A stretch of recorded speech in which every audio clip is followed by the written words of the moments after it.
From Wish TV and the All Indiana Podcast Network, this is the Business, Equity, and Opportunities Podcast with Scott Sander.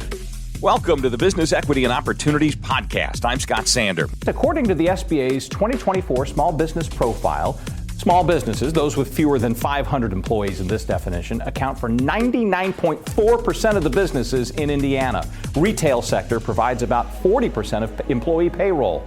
We drop in now on one of those retailers making it work downtown. Every business is unique and has a target audience. If you own or manage a business, Circulus Digital Media can help you connect and grow your customer base with turnkey digital solutions that are nimble, offering best-in-class results, service, and support to reach a bigger customer base, allowing you to pinpoint a specific audience down to the smallest details. Get outside the city, the state, span the globe. Put Circulus Digital Media to work for you. Get started now at circulusdigital.com. That's circulusdigital.com. This is Business, Equity, and Opportunities. Industry Focus.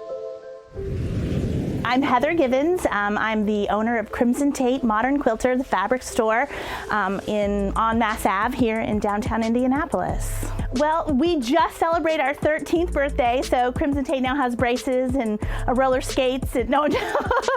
She's 13. We're, in this amazing part of downtown that has really seen a lot of growth and rehabilitation, and so we're just in the upper end across the street from the Bottle Works Hotel, which is really a vibrant and beautiful location with a cultural trail, and certainly tons of locally owned businesses. Yeah, like fabric lovers, we are your go-to. So here at Crimson Tate, we specialize in contemporary modern textiles and fabrics.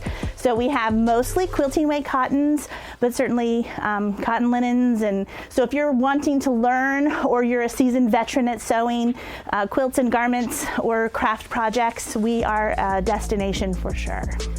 Well, I have a degree from Purdue University, and I have in kindergarten through high school teaching art. It's been a hot minute since I've done that.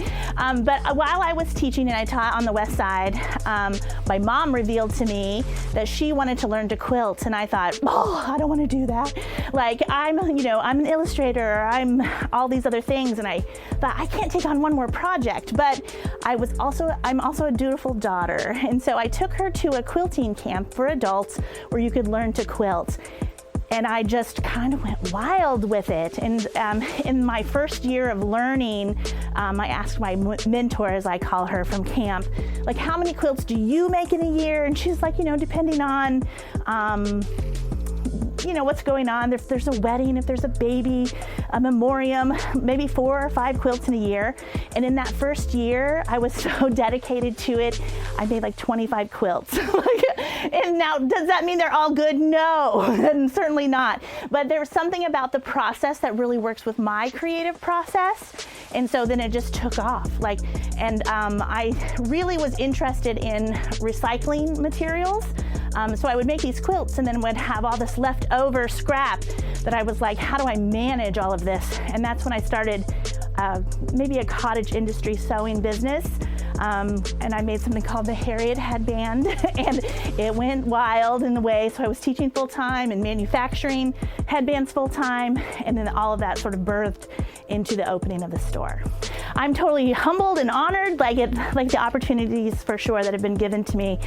I do design fabric for a fabric manufacturer, and so my drawings and designs are reproduced on quilting weight cottons and then distributed or around the world. We discuss all the time like how the quilt object is innately something treasured and loved, and sometimes what's made for you as a gift doesn't necessarily match your decor, whereas what we've always focused on is designed fabric or fabric that might fit a more contemporary look. Yeah, so each collection really is quite personal to me. And so like I said, as a former art teacher, this collection called Pen Pals really sort of leans into my love of writing and papers and certainly drawing materials and pens. And then of course, like with the pal part of it, that notion or idea of friendship. And that's really what this store is all about. That's really what local business is all about, is creating community and friendship like right here in this destination. So what we do here at Crimson Tate, we have, through sheer hard work and creativity, like that's probably one of my proudest parts of being like a part of Crimson Tate, is creating jobs. And then also, certainly we have an amazing crew of super talented staff that are very knowledgeable and have the know-how to help. But also, like, we certainly support local non-for-profits, and we have tons of people who call upon us. Like just recently, I think a high school is making blankets for Riley, and they need a little support with the fabric, and so we're in a position where we're able to help them not only through the donation of goods, but also through our know-how, because that too, it's a great idea, but somebody needs to be an expert in the field, and that's really what we do here. Well, I'm happy to report that I just finished the 7th and 8th collection of fabric, like designing, and I've got 2 more in the queue. And then of course there's also more quilt patterns that are to be written and that I'm working on, and the launch of a new one that will come out on Small Business Saturday, which I'm very excited to announce. And then, so we'll just keep doing a little bit more of that, keep opening our doors for classes and opportunities to learn. As an adult, sometimes it's rare to have an opportunity to express yourself creatively and to be in a space that can be like stress relieving. And sewing really, if you can get your machine to work properly, really is a stress-free hobby. Like, it's a really way to let out some tension.